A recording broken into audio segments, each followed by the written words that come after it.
Monsieur Hetzel. Merci beaucoup, Monsieur le Président. Pour aller dans le même sens, il faut se rendre compte que là, on touche à quelque chose d'essentiel. Et d'ailleurs, ça a été dit par certains collègues, et je vois l'autre côté de l'hémicycle, effectivement, notre collègue Habib, qui en commission avait aussi insisté sur cette question. Franchement, là, ce que l'on est en train de faire, on veut museler l'opposition d'une part, et puis surtout, on est en train de créer quelque chose de très problématique, et je vais vous en donner deux illustrations. La première, c'est que, évidemment, c'est le groupe majoritaire qui, en conférence des présidents, a la possibilité de décider quel sera le temps de parole. Et donc, par voie de conséquence, on voit bien le risque qui peut apparaître là.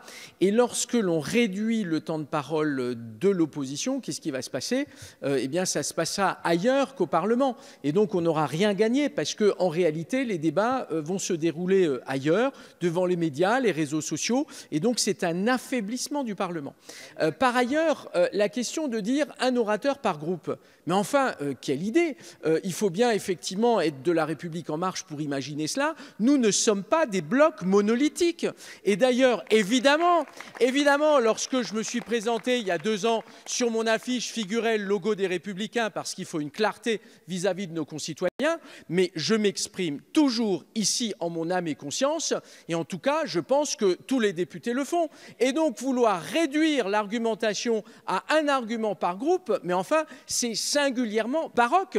Et c'est effectivement très révélateur de la manière dont cette majorité envisage le travail parlementaire.